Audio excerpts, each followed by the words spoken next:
Tom loved the lake. Every weekend, without fail, he would wake up early, pack his fishing gear, and head down to the peaceful water. The small lake was just a short walk from his house in Pinewood Estates, a quiet neighborhood with neat houses, friendly people, and wide green spaces. For Tom, the lake was more than just water and fish.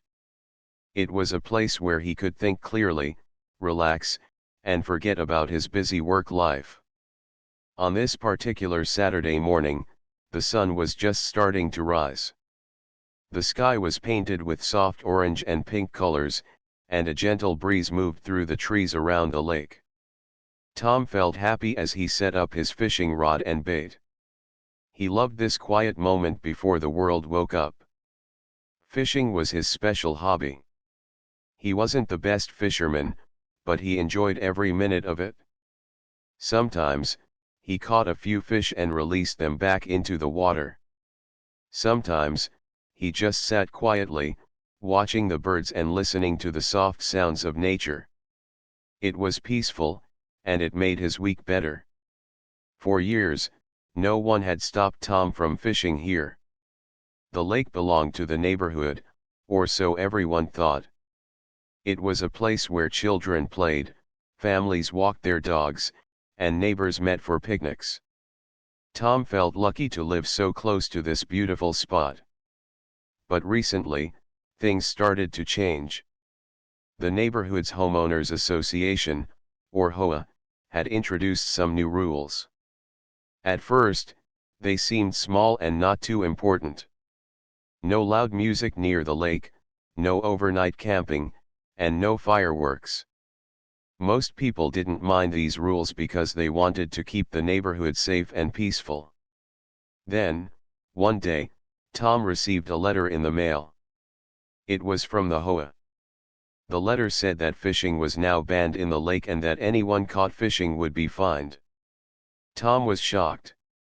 Why would fishing be banned? It was such a quiet, gentle activity. No one had ever complained about him or anyone else fishing. Tom ignored the letter at first. He thought maybe it was a mistake or a new rule that would not be enforced. So, the next Saturday, he went to the lake again, ready to fish. But as soon as he cast his line, a voice called out, "Stop! You're fishing here without permission." Tom looked up and saw Mrs. Green, the HOA president.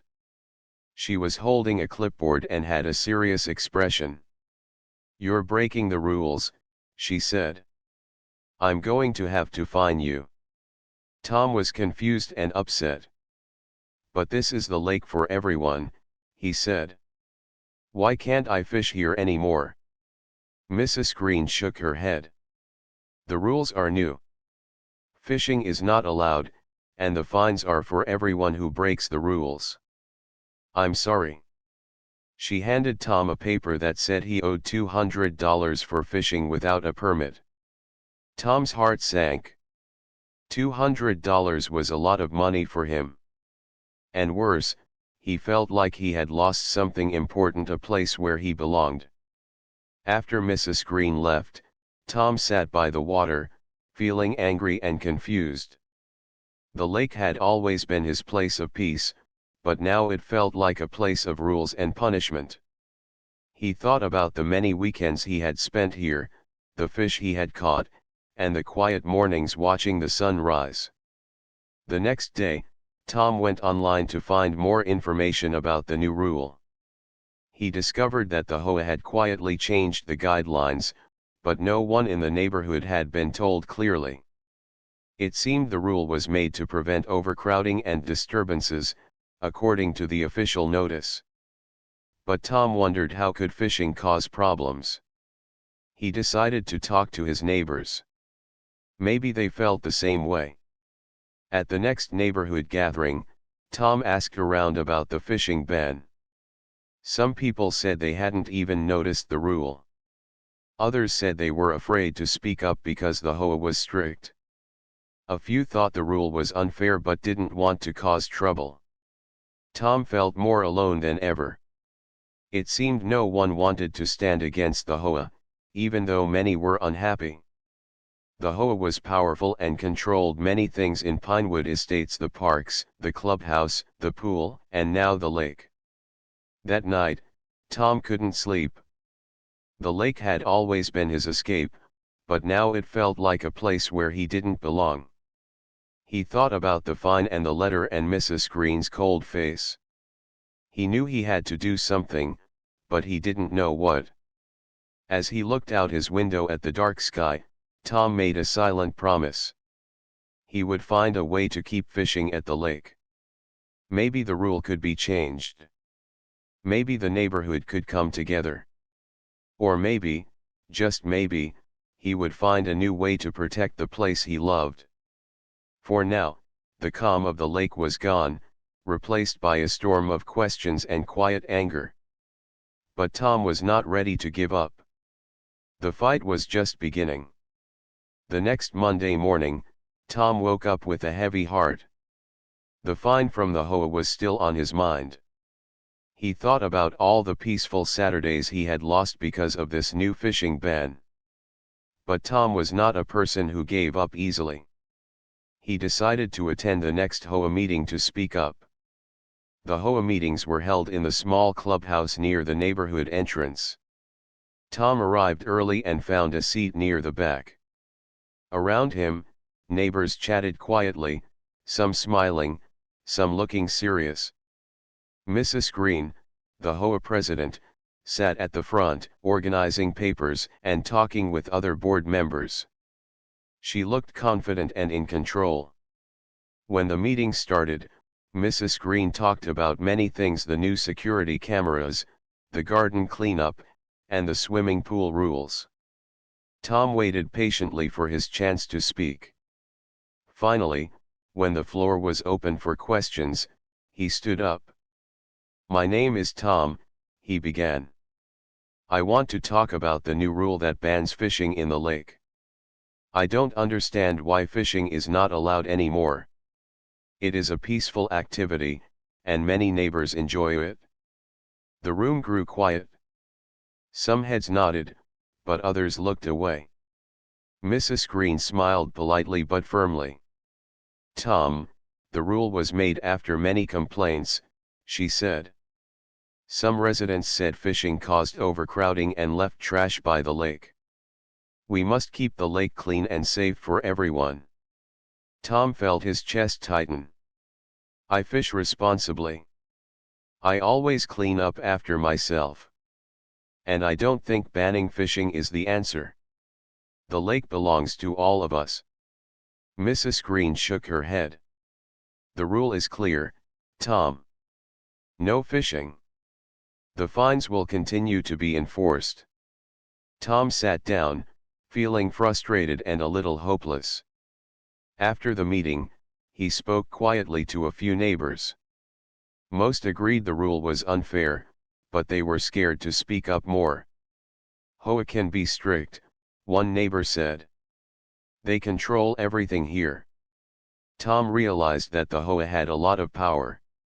They decided the rules, collected fees, and even punished residents who didn't follow their rules.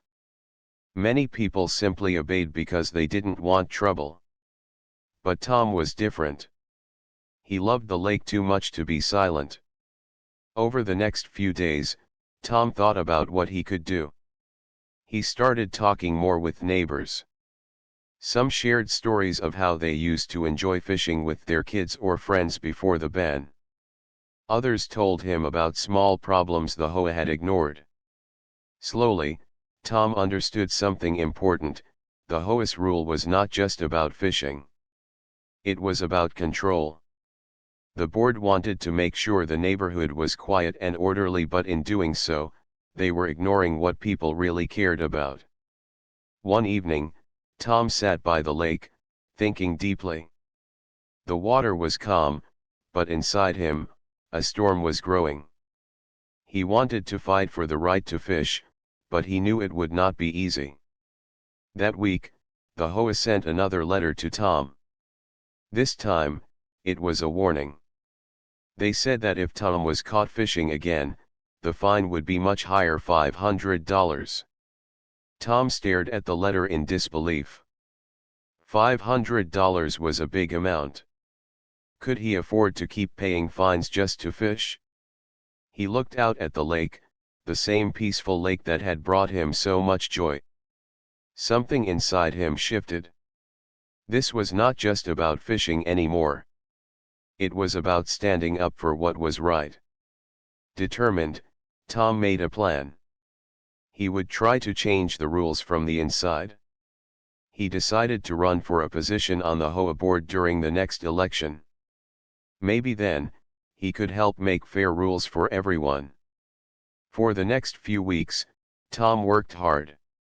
He talked with neighbors, shared his ideas, and asked for their support.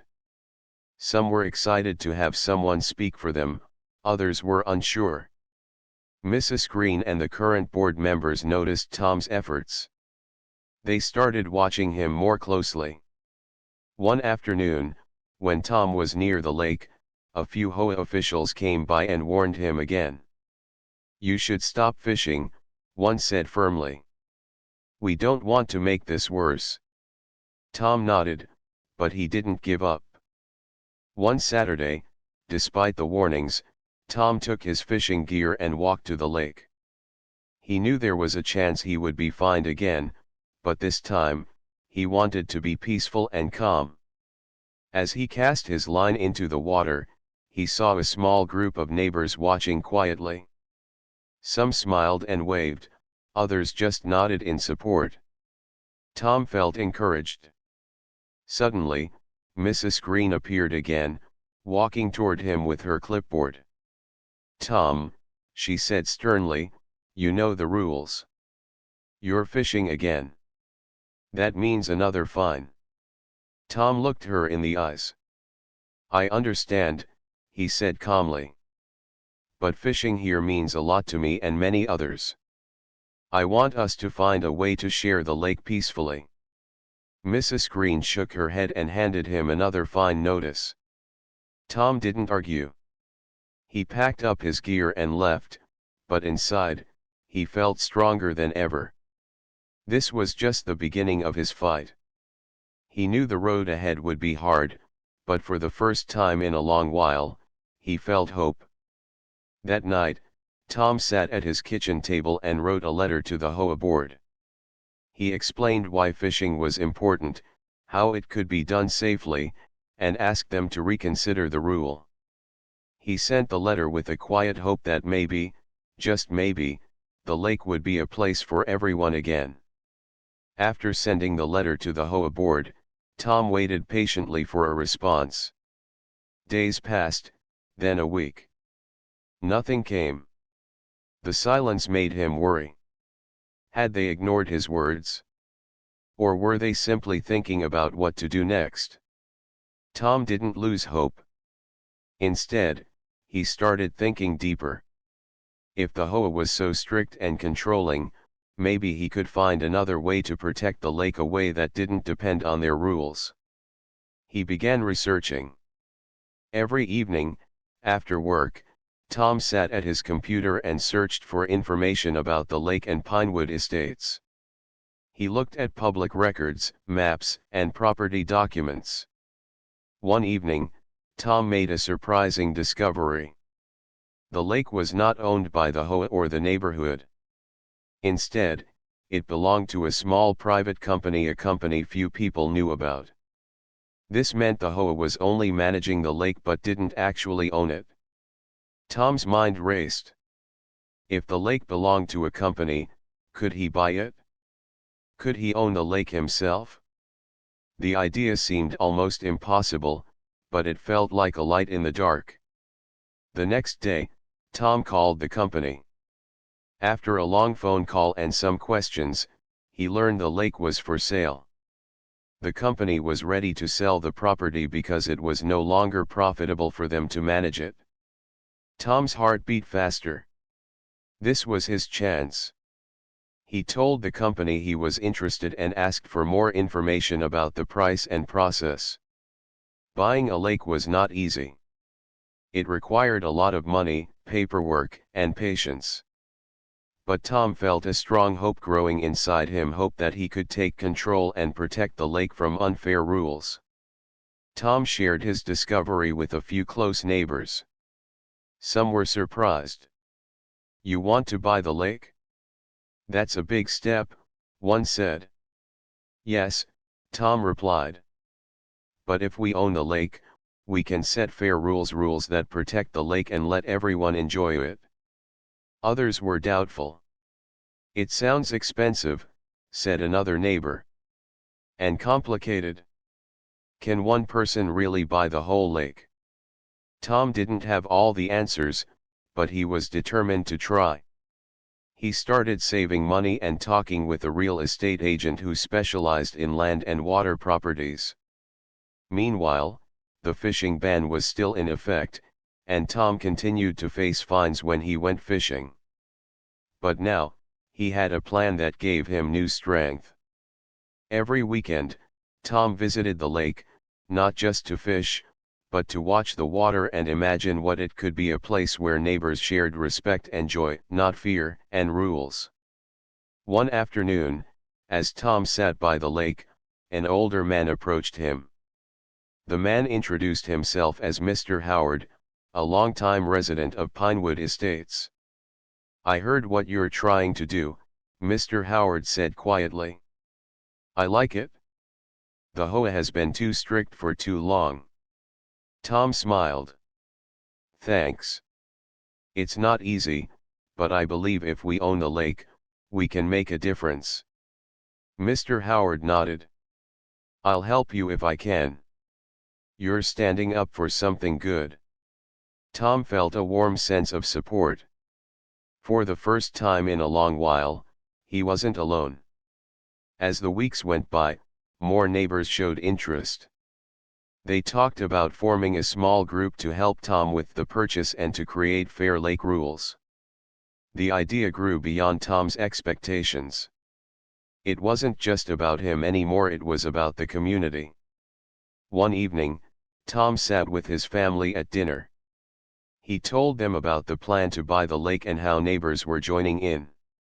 His daughter, Emma, looked excited. "That's so cool, Dad. You're like a hero for the lake." Tom laughed softly. "I just want to make sure everyone can enjoy the lake safely." His wife, Sarah, smiled and said, "It's a big challenge, but you've always been passionate. We're proud of you." Tom felt grateful for his family's support. It gave him even more courage to keep going. But with every step forward, Tom also knew there would be challenges ahead. The HOA was unlikely to give up control easily, and the lake purchase would take time. Still, Tom was ready. He was no longer just a man fined for fishing. He was becoming a leader, someone who would fight for fairness and community. One night, as Tom sat alone by the lake, the moonlight shining on the water, he made a quiet promise to himself. "This lake is more than water and fish," he thought. "It's a place of peace and friendship. I will do everything I can to protect it." The seed of an idea had been planted, and it was growing strong. Tom could hardly believe it when he finally sat down to sign the papers. After weeks of negotiations, meetings, and saving every extra dollar, the small private company that owned the lake had agreed to sell it to him. He remembered the first time he found out the lake wasn't owned by the HOA. At that moment, a small, hopeful idea had taken root inside him. And now, months later, that idea was becoming real. Tom sat in the lawyer's office, the contract in front of him. His hand trembled slightly as he signed his name. It was the most important thing he had ever done. When he left the office, the sun was shining bright, and the lake was calm, reflecting the clear blue sky. Tom walked down to the water's edge, feeling a strange mix of excitement and nervousness. He was now the owner of the lake. The news spread quickly through Pinewood Estates. By the next morning, neighbors were talking about Tom's big purchase. Some were surprised, others were angry, and a few were quietly hopeful. At the local coffee shop, a group of neighbors discussed the news. "Did you hear? Tom bought the lake," one said. "No way. How did he do that?" asked another. "It's true. I think it's a good thing. Maybe now we can enjoy the lake again," said an older woman. But not everyone was happy. Mrs. Green, the HOA president, was furious. She had lost control over the lake, something she had managed for years. She believed the lake belonged to the neighborhood and thought Tom's actions were selfish. Tom knew some people would not like what he did. But he also knew he had the right to own the lake, and more importantly, he wanted to protect it for everyone who cared. The first thing Tom did was to post a letter near the lake.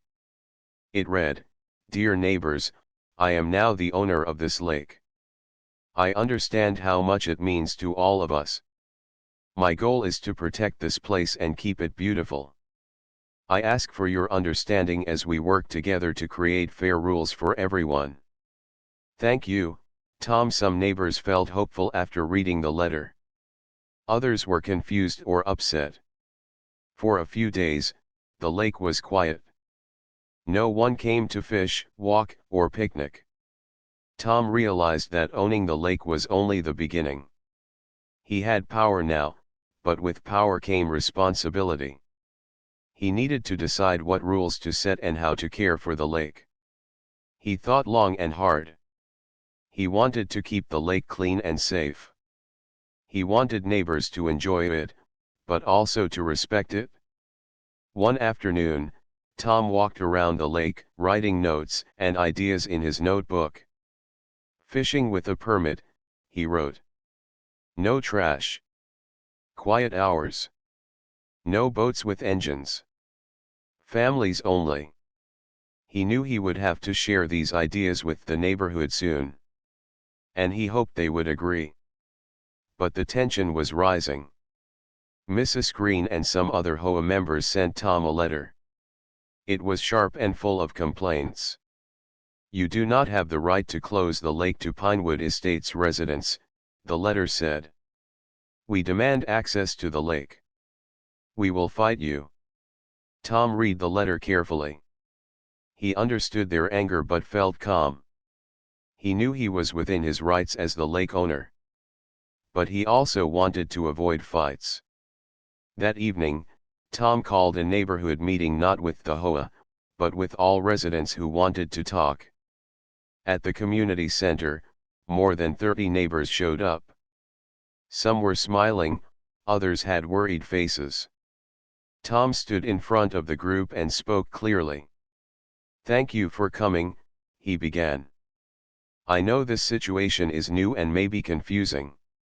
I want to be open and fair with you. I didn't buy this lake to keep it all for myself. I want us to share it, but with respect and care." A woman raised her hand. "But Tom, why did you close the lake at first? We feel shut out."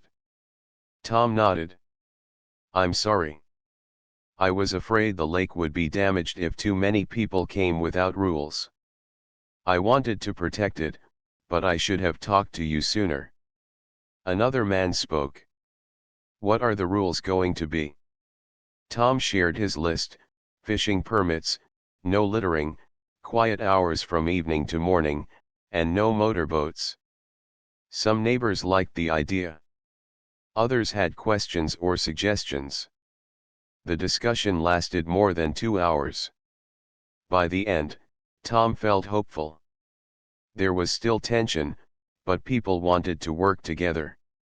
After the meeting, a few neighbors approached Tom. "Thank you for listening," said one. "Maybe this can work after all." Tom smiled. He knew there would be challenges ahead, but for the first time in months, he felt a real chance to bring the neighborhood together. As he walked home, Tom looked back at the lake. The water sparkled under the afternoon sun. It was peaceful again, like a small promise of better days. Owning the lake had changed everything. The fight was not over, but Tom was ready. He wasn't just fishing for fish anymore. He was fishing for fairness, respect, and a community that could heal. After the neighborhood meeting, Tom felt a mix of excitement and responsibility. Owning the lake was one thing, but managing it was another. Now, he had to create rules that were fair and clear, rules that would protect the lake and also bring neighbors together. Tom spent the next few days writing down ideas and talking to neighbors who had shown interest in helping. He wanted to create a plan that included everyone's voices. He knew it wouldn't be perfect, but it was a start. One evening, Tom printed flyers explaining the new rules and posted them on doors around Pinewood Estates. The flyer said, "Welcome to the lake. To keep our lake safe and enjoyable for everyone, these are the new rules: fishing allowed with a free permit from Tom. No littering, please take your trash home. Quiet hours from 8 p.m. to 7 a.m. No motorboats or loud machines on the lake. Families and residents only, please. Let's protect this beautiful place together." Tom hoped the rules would be accepted. But he knew some neighbors would resist. The next Saturday, Tom went to the lake early with fishing permits in hand. He wanted to greet anyone who came and answer questions. As the morning sun rose, a few neighbors arrived. Sarah, a mother with 2 children, smiled and asked, "Tom, can we get fishing permits for the kids?" Tom handed her 2 permits with a smile. "Of course. I want everyone to enjoy the lake." A young man named Leo approached and looked at the rules. "I think the quiet hours are fair. I used to hear loud music late at night." Tom nodded. "Thanks, Leo. We want this to be a place where everyone can relax." For a while, everything went smoothly. People fished quietly, children played near the water, and the lake felt peaceful again. But not everyone was happy. One afternoon, Tom noticed a small group gathered by the lake. It was some neighbors who had been angry about the fishing ban and now the new rules.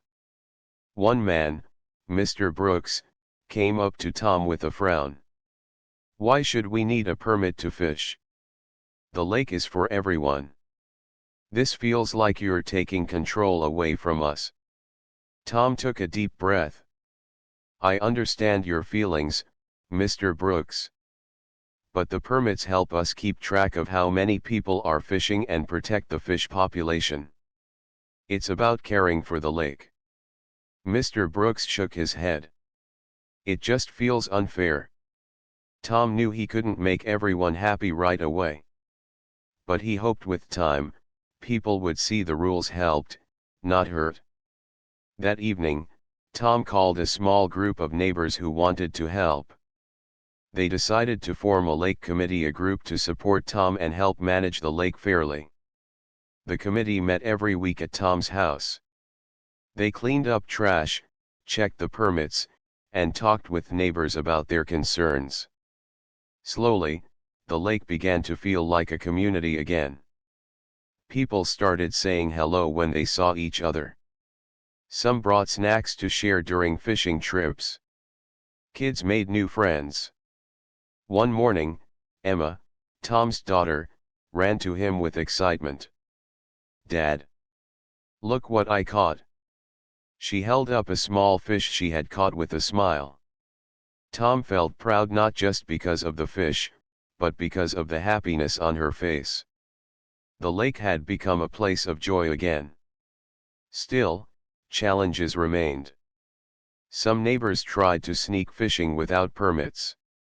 Others left trash behind. And Mrs. Green, the former HOA president, watched from a distance, unhappy with the changes. One day, Tom found a note on his doorstep.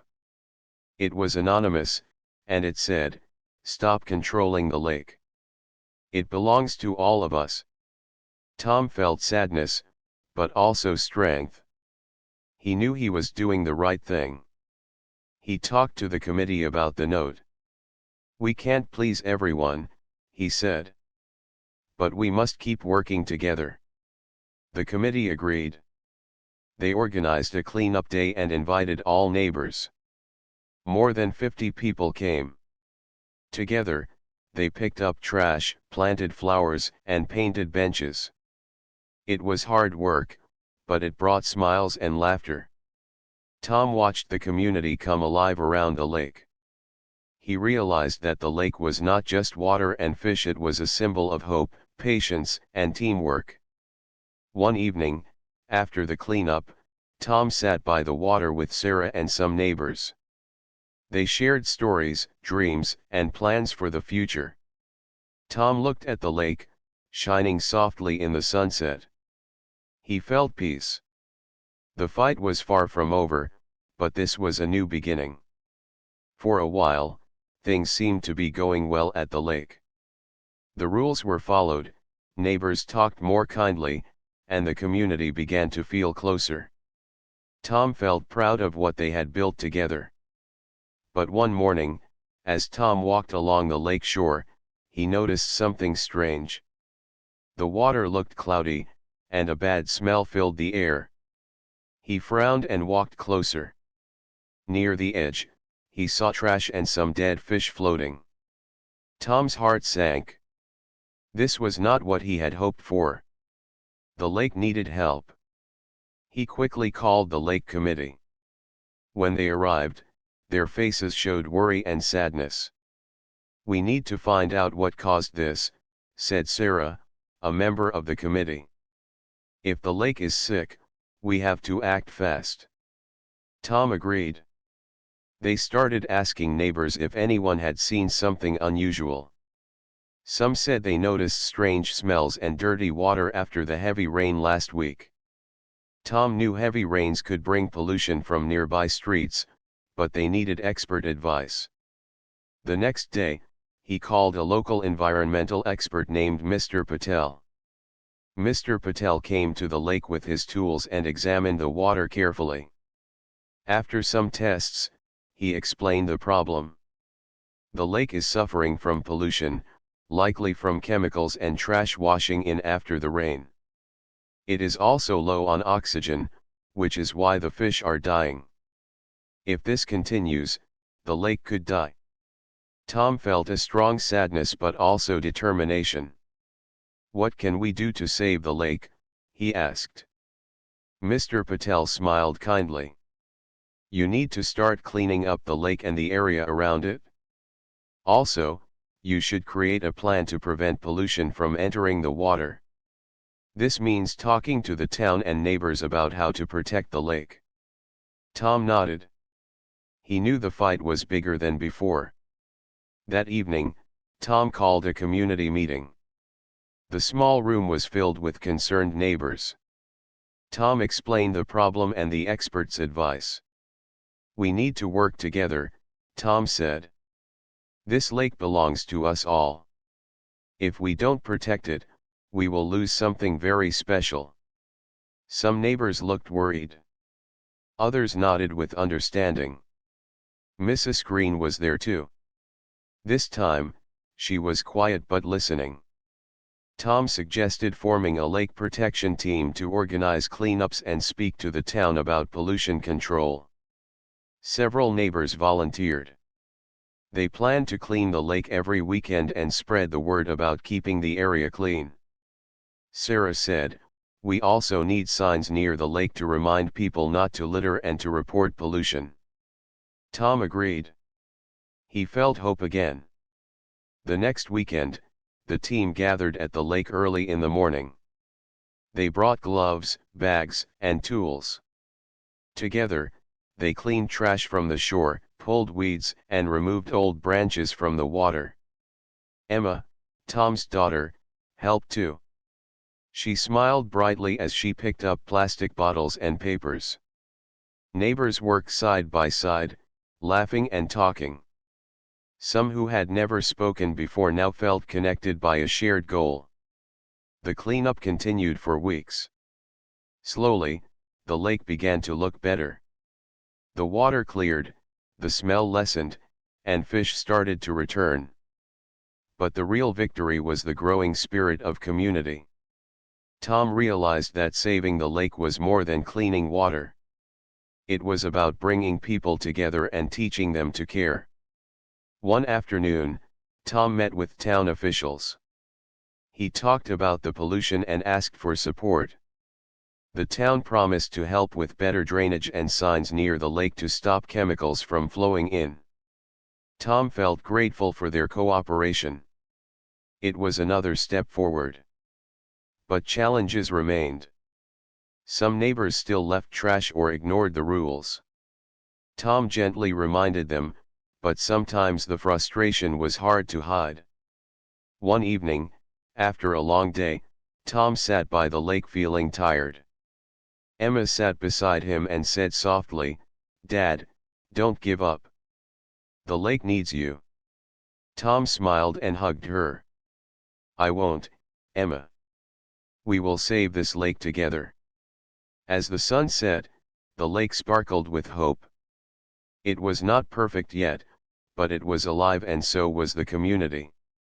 Tom knew that with care, patience, and teamwork, the lake would continue to heal. And so would the neighborhood. The seasons changed, and with them, the lake in Pinewood Estates grew stronger and more beautiful. Tom's hard work and the community's efforts had made a real difference. The water was clear again, fish swam happily, and the trees around the lake stood tall and green. Tom stood at the edge of the lake early one morning. The soft light of sunrise reflected on the water, making it shine like glass. He took a deep breath and smiled. This lake was no longer just a place to fish. It had become a symbol of hope, patience, and community. Neighbors had learned to respect the lake and each other. The quiet hours were followed, the trash bins were full less often, and children played safely near the shore. One weekend, Tom and the Lake Committee organized a special event. They called it Lake Day. It was a day for families to come together, enjoy the lake, and celebrate the hard work they had done. The community center was decorated with balloons and banners. Tables were set up with food, drinks, and fishing gear for kids who wanted to try fishing for the first time. Local musicians played soft songs in the background, and everyone felt happy. Tom looked around and saw many faces, some he had known for years, and some new neighbors who had moved in recently. Everyone was smiling and talking, sharing stories and laughter. Mrs. Green, the former HOA president, was there too. She had joined the cleanup efforts quietly over the last few months. Tom was surprised to see her, but he welcomed her warmly. "Thank you for coming, Mrs. Green," Tom said. She smiled softly. "Tom, I was wrong to fight you at first. You showed us how to care for this lake and for each other. I'm proud of what we've built here." Tom nodded, feeling a warm sense of peace. This lake belongs to all of us. Together, we can keep it safe and beautiful. During the event, Tom gave a short speech. "When I first bought this lake, I wanted to protect it from unfair rules. But I learned that owning the lake is not enough. It takes a community, people who care, work together, and respect nature to make a place special. Thank you all for being part of this journey." Applause filled the air. Tom's eyes found his family in the crowd. Emma waved happily, and Sarah smiled proudly. After the speeches, kids ran to the water's edge with fishing poles. Tom helped Emma cast her line gently into the lake. She caught a small fish and laughed with joy. Tom felt his heart swell with happiness. This was why he fought so hard. Later, as the sun began to set, Tom sat on a bench by the lake. Around him, Neighbors chatted softly, the sounds of the evening filling the air. A young man named Leo came to sit beside him. "Tom, thank you for never giving up. You changed this place for the better." Tom smiled. "It wasn't just me. It was all of us. When people come together, great things happen." Leo nodded. "I hope this lake stays safe for many years to come." Tom looked at the water again, now calm and beautiful under the twilight sky. "Me too, Leo. Me too." As night fell, the lights around the lake turned on softly, casting a warm glow. Families packed up their things, saying goodbye and promising to return soon. Tom stayed a little longer, enjoying the quiet peace of the lake. He thought about the journey, the finds, the fights, the lonely nights, and the hard work. But most of all, he thought about the future. A future where the lake belonged to everyone, where respect and kindness were the new rules. A future where a small idea, born from frustration, grew into a community's dream. Tom whispered softly to himself, "This is just the beginning." And with that, he stood up, took one last look at the lake, and walked home knowing that together, they had created something truly special.